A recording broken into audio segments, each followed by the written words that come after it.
సంవత్సరాల తరబడి ఎన్ని మందులు వాడినా మీ మోకాల నొప్పులు తగ్గట్లేదా? ప్రాణ పెయిన్ క్లినిక్ లో అత్యాధునిక చికిత్స.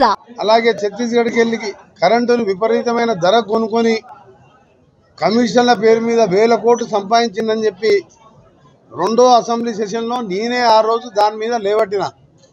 నాకు అప్పటి పవర్ మినిస్టర్ జగదీష్ రెడ్డి మధ్యలో అరగంట సేపు కొట్లాట అయింది.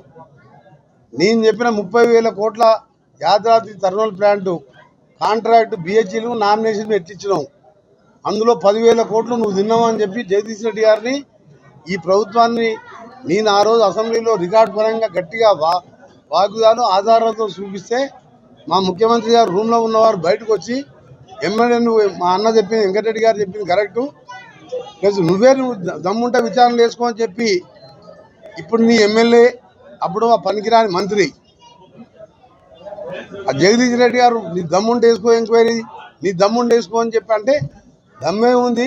30,000 కోట్ల వరకు నామినేషన్ ఇచ్చి మీరు లంచాలు తిన్న మాట వాస్తవం, వెంకటరెడ్డి గారు చెప్పింది కరెక్టే, అందుకే నేను దానికి జ్యుడిషియల్ ఎంక్వైరీ చేస్తున్నా అని చెప్పి ఒక నిజాయితీ కలిగిన ప్రధాన న్యాయమూర్తిగా పనిచేసిన వ్యక్తి, దేశంలోనే క్యాట్ చైర్మన్ అంటే పెద్ద పదవి, మొన్ననే రిటైర్ అయిన 6 నెలల కింద, అలాంటి వ్యక్తిని అయితే ఇవాళ కేసీఆర్ గారు ఆయన 30,000 కోట్లు పోయి 45,000 కోట్లు పెరిగింది, అలా 10-15,000 కోట్లు అవినీతి జరిగింది.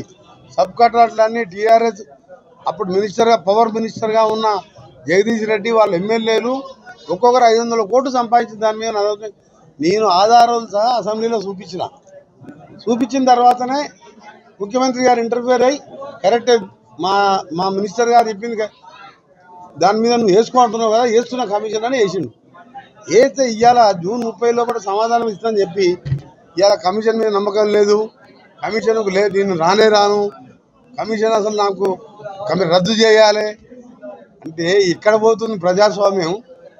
ఒక ప్రధాన న్యాయమూర్తిగా పనిచేసిన వ్యక్తి, నిజాయితీ మారుమేరుగా మచ్చలేని వ్యక్తి, ఆయన జడ్జిమెంట్ దేశంలోనే చారిత్రాత్మకమైన జడ్జిమెంట్ నరసింహారెడ్డి విచారణ కమిషన్ రద్దు చేయాలంట.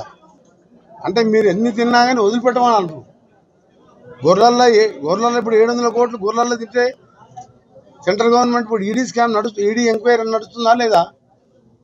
కవిత ఆ రోజు 1,100 కోట్లు ఇవాళ ఢిల్లీ ప్రభుత్వానికి కేజ్రీవాల్ తోని కుమ్మకైతే ఇవాళ కేజ్రీవాల్ కవిత ఢిల్లీలో జైల్లో ఉందా లేదా? ఫోన్ ట్యాపింగ్ చేసిన ప్రభాకర్ రావు పోయి అమెరికాలో దాచుకుంటే మొన్న నేను ఆధారాలతో సహా చూపించిన హరీష్ రావు పోయి ఆడ కలిసి వచ్చి నువ్వు సత్యనారాయణ రాకరా ఆయన ఇండియాకు, నువ్వు వస్తే మేమందరం జైలుకే పోవాలన్నారు. ఆ ఫోన్ ట్యాపింగ్ అందరూ ఉన్నాయి, నాయి కూడా ప్రతి ఒక్క ట్యాపింగ్ ఉన్నది. అలా బిజినెస్ మెన్లది, హీరోలది, హీరోయిన్లది, వ్యాపారస్తులు ఏమైనా మాట్లాడుకుంటే ట్యాప్ చేసి 500 కోట్ల భూమి కొన్నావు కదా, ఇది ఫోన్ ట్యాప్ చేసినా 100 కోట్లు అది తీసుకుపోవాలి, వాళ్ళ ఫ్యామిలీకి అప్పచెప్పాలి. ఆ ట్యాపులన్నీ కూడా ధ్వంసం చేస్తే ఇలా 3 నెలలు అయిపోయి 4 నెలలు 6 నెలలు అయింది ప్రభాకర్ అటే పోయిండు.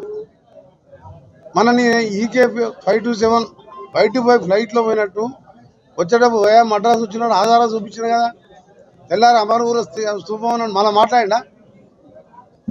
అక్కడెక్కడే ఏ ఊర్లో కలిసిండు, అమెరికాలో ఏది పోయినావు, మన 10 రోజులన్నా 2 సార్లు పోయినా నేను అమెరికాకు. అక్కడ వాళ్ళందరూ చెప్పారు మాకు కనబడ్డట్టు సార్ హరీష్ రావు ఇక్కడ అని.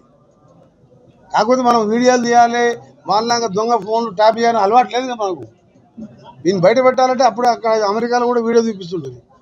కానీ ఏది ఉన్నా సరే కేసీఆర్ అనే వ్యక్తి 10 ఏళ్ళు ఇష్టం ఉన్నట్టు చేసి ఒక ఇల్లు కట్టకుండా, ఒక ఉద్యోగం ఇవ్వకుండా, అందరినీ కొంపలు ముంచి లక్షల కోట్లు సంపాదించి 10 ఏళ్ళ అధికారం ఉన్నోడు ఎక్కడైనా పార్లమెంట్ సీట్లు జరిగితే 7 సీట్లలో డిబైట్ పోతుందా?